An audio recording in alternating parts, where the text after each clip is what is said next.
You gave them everything: your time, your energy, your resources.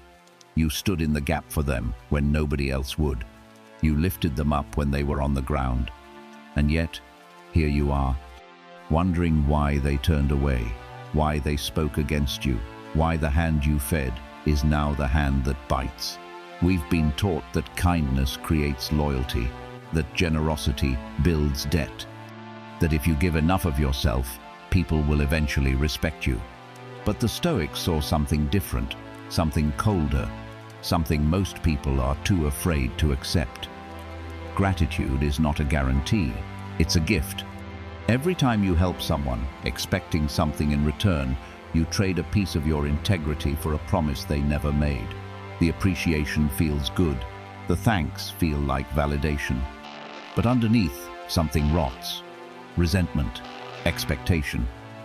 The quiet virtue that was driving you to help gets corrupted the moment it becomes a transaction. Marcus Aurelius didn't do good to be praised. Epictetus didn't serve to be owed. They acted because it was nature. They let the action stand on its own without demanding a receipt. Real virtue doesn't keep score, it gives. And yet, here we are in a world that treats kindness like currency, that measures generosity by the return on investment. That makes you feel foolish when the favor isn't returned. This is about 10 Stoic lessons that will change the way you help others, freely, clearly, without attachment. If you're ready to stop keeping score and start serving with freedom, comment, "I expect nothing," below. Let that be the contract you sign with yourself. Stop helping for approval. Start helping for virtue. Here's the thing nobody wants to admit. Betrayal isn't always personal. It's often predictable. It's what happens when your generosity meets their insecurity. When the help you offered becomes a reminder of their weakness. And the modern world didn't just allow this, it encouraged it. Every social dynamic, every friendship, every family structure was built on one core assumption: reciprocity is mandatory. Human beings are wired for exchange. We always have been. But the difference between ancient virtue and the trap you're living in now is that ancient virtue was its own reward. Today, the system teaches you to invest in people like their stocks. Think about what that does to your psychology. You help someone because you want to be good. They accept the help because they need it. Suddenly, your brain registers a hit of connection. The same neurochemical cocktail that should only come from mutual growth. Researchers in social psychology have studied this exact phenomenon.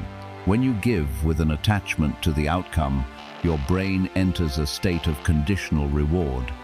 The satisfaction that should come from the act itself gets partially fed, not by the good deed, but by the expectation of return. You feel generous without being free, and that gap, that's where most resentment quietly grows. The Stoics didn't have psychology, but they had something sharper: wisdom.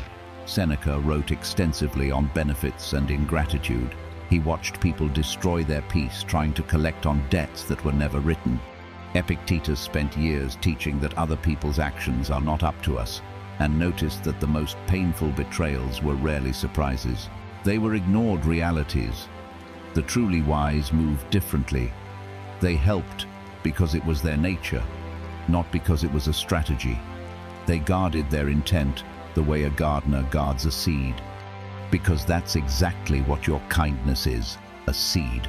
And you don't demand the fruit before the season. But let's be honest about why it hurts. Most of them don't set out to betray you. They're not trying to wound your heart or invalidate your effort. The enemy is the part of you that mistakes helping for buying, that confuses generosity with leverage. That has learned, through years of social conditioning, that being needed is almost as good as being loved. Almost. Except it isn't. Because being needed without being respected leaves a different residue than being respected without being needed. One feels like utility, the other feels like honor. And there's something else at play, something more insidious than ingratitude. When you help with strings attached, your mental peace, your spiritual growth, your new boundaries. You implicitly hand other people the authority to validate your goodness. You open yourself to the weight of their response. You invite the subtle erosion of your worth from people who may not have the capacity to receive what you gave. You don't need their thanks. You never did. But the moment you help just to be appreciated, you've already conceded something important: your sovereignty, your right to do good without justification. Your virtue does not require a witness. So, what does it actually look like to help without being betrayed? It starts with 3 foundational shifts, 3 Stoic lessons that form the bedrock of a freer, clearer way of giving. Lesson 1: the unwritten contract. Seneca wrote extensively about the nature of benefits. He distinguished between giving to obligate and giving to liberate. He understood that the moment you expect return, the benefit is dead. Just because you gave doesn't mean they owe. That's the first lesson. Your kindness is not a loan, it is a gift. And gifts do not come with interest. Every person you help, based on the hope of loyalty, introduces a new variable: their capacity, their memory, their integrity. None of that belongs in the calculation of your virtue. Keep it clean, protect it, let the act be the only reward. Lesson 2: do good like nature. Marcus Aurelius governed an empire. He dealt with people who lied, plotted, and betrayed him constantly. He didn't stop doing good. He didn't become cynical. He assessed the nature of the action itself. He wrote, "Does a vine demand a reward for producing grapes? No. It produces because that is what a vine does. You don't owe anyone your bitterness because they failed to appreciate your light. The person who betrays your help doesn't need your anger, they need your indifference." Virtue is a privilege, not a transaction. When you stop helping for the return and start helping because it's who you are, something fundamental shifts. The action becomes defined by character, not consequence. The silence around your giving becomes its own protection. Nobody can take what you didn't sell. Lesson 3: expect nothing, receive everything. Here's something counterintuitive. When you stop expecting gratitude, you start noticing it more. You don't need to demand thanks. You don't need to remind them what you did. You just need to give and let it go. Epictetus taught that we should meet ingratitude not with shock, but with preparation. Shock implies you expected them to be different. Preparation implies you accept who they are and choose virtue anyway. Your instinct, conditioned by years of social training, will be to confront, to remind, to accuse, resist it, because their reaction to your help is information. It tells you whose heart was open to receive, whose investment in your kindness was really about their gain, not your connection. Cato the Younger understood this instinctively. He served the Republic without demanding praise. He didn't argue when gratitude wasn't shown. He didn't explain when action was clearer. And in doing so, he naturally separated the people who respected him from the people who merely wanted to use him. Your generosity will do the same work. When you stop providing a running commentary on your sacrifices, the people who truly belong in your circle will value it not because you reminded them, but because they sense the integrity behind the move. And the ones who need constant recognition, constant payback, constant acknowledgement, they'll fade. Let them. Their departure isn't a loss, it's a filter. There's a thread connecting all 3 of these lessons, and it runs deeper than strategy. It runs all the way down to self-worth. When you treat kindness as a gift, do good like nature, and expect nothing in return, you are doing something the Stoics considered the highest form of human work. You are building a self that doesn't depend on external validation to feel good. A self whose value is intrinsic, not negotiated. Not constructed from thanks and loyalty and the approval of people who will be strangers in 5 years. You are becoming someone who moves from the inside out rather than the outside in. That's not just generosity, that's freedom. The first 3 lessons clear the ground. They remove the scorekeeping, the resentment, the performance. But the next 3 go further. They don't just teach you what to stop doing. They show you how to protect your energy while you give. Lesson 4. The capacity to receive. Somewhere along the way, you learned that everyone deserves your help. That saying no to someone in need makes you cold. The Stoics would find this deeply strange. Seneca wrote about discernment in giving. Not everyone has the capacity to receive without being corrupted. You are not obligated to drain yourself for someone who will only use the energy to harm themselves or others. A boundary stated clearly and calmly is complete. I cannot help with this. That is not something I can do. Full stop. No footnotes, no apology tour. When you add the explanation, you invite negotiation, and negotiation is how boundaries collapse. The person who respects your limit without needing the story is showing you something valuable about who they are. The person who demands you justify your refusal before deciding whether your limit is acceptable is showing you something equally valuable, something you should not ignore. Lesson 5. Protect the inner citadel. This one sounds obvious. It rarely gets practiced. Zeno of Citium, the founder of Stoicism, taught that the mind is a fortress that must be guarded against external impressions. But in a world built on people-pleasing, guilt trips, and the constant performance of kindness, guarding the fortress has become seen as selfish. Everyone is loudly establishing their generosity before they've done the work to protect their own peace. You don't have to play that game. When you let your inner citadel remain secure, something interesting happens. The ingratitude outside loses its power to disturb you. They carry weight that announcements never will. People don't remember what you said you were going to give. They remember what you did. And when the gap between those two things is zero, when you consistently help without pre-announcing your reputation becomes something nobody can manufacture with words alone. It becomes earned. Do the work. Then let the work introduce you. Lesson 6. Silence in giving. Modern life generates a constant invitation to announce your good deeds. Opinions flood every channel. Charity cycles through your feeds like weather patterns, predictable, recurring, oddly compelling. And every reaction, every response, every public engagement is a small leak. A tiny expenditure of the energy you need for the work that actually matters. Marcus Aurelius faced this at a scale most of us will never encounter. As emperor, he was surrounded by people who wanted something from him. His journals are full of one recurring practice, returning to what is actually within his control. Not the opinions, not the gossip, not the noise, just the choices in front of him. In this moment, with the faculties he was given, you have the same choice every single day. The request for help that's circulating drama, you don't have to engage with it. The confrontation that's calling for your resources, you don't have to answer it. The guilt inside a relationship you belong to, you don't have to become its fuel. None of this is indifference. It's discernment. There is a profound difference between someone who doesn't care and someone who has decided, deliberately and with full clarity, that their energy is too valuable to waste on noise that will mean nothing in 6 months. Silence in the face of ingratitude is not weakness.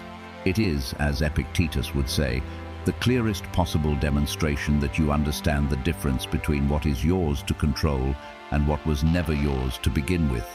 That understanding is architecture. It is the structure on which a powerful, quiet life is built. 6 lessons in, and something is already shifting. You can feel it. The way giving begins to feel less like a burden and more like a practice, less like investment and more like expression. The 6 lessons so far have been about removing, protecting, discerning, and building. But the next 4 go further. They're the ones the Stoics saved for the people who were actually ready to hear it. Lesson 7. Virtue over validation. This is a hard pill to swallow, because everything we've talked about, guarding your goals, practicing private discipline, holding your boundaries without explanation, letting results speak, refusing to feed the noise. All of it points to a single destination, a self that is genuinely self-sufficient, not in a cold, disconnected way, not in the way of someone who has simply stopped caring, but in the way of someone who has found, through discipline and silence and private work, that their interior life is so rich, so grounded, so alive, that the external approval they used to chase starts to feel like a poor substitute for something they already have. Seneca called it receding into yourself. Recede in te ipsum quantum potes. Withdraw into yourself as much as you can. This wasn't a prescription for loneliness. It was an invitation to discover that the most important relationship you will ever have is the one you have with your own mind. And that relationship, like all meaningful relationships, requires privacy to deepen. Think about the people in your life you most genuinely respect, not the ones who perform their confidence, not the ones who narrate their virtues, the ones who simply are. The ones whose presence carries weight because it isn't auditioning for anything. They walk into a room and you sense, almost immediately, that they have nothing to prove. Not because they've given up, but because they've arrived. They've done the interior work.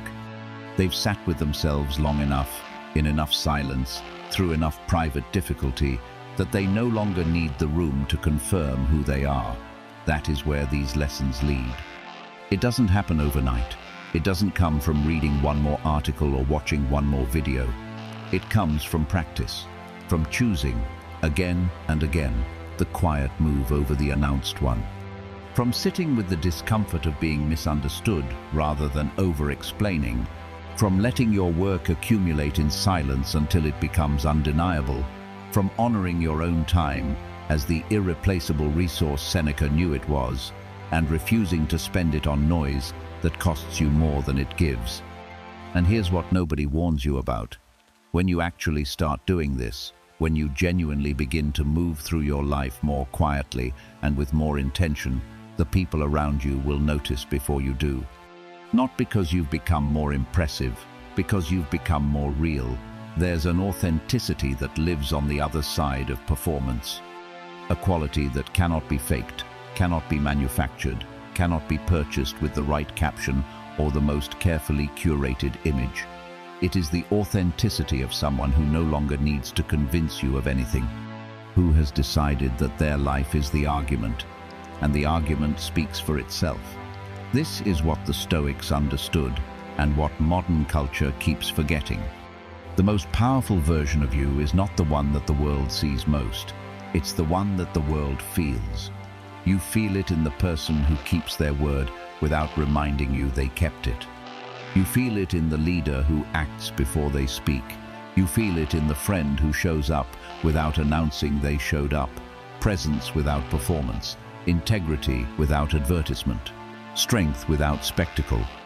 Lesson 8. The Art of Detachment. Musonius Rufus taught that we must practice losing things so we do not fear it. Apply this to gratitude. Practice the idea that no one owes you thanks and you will be okay.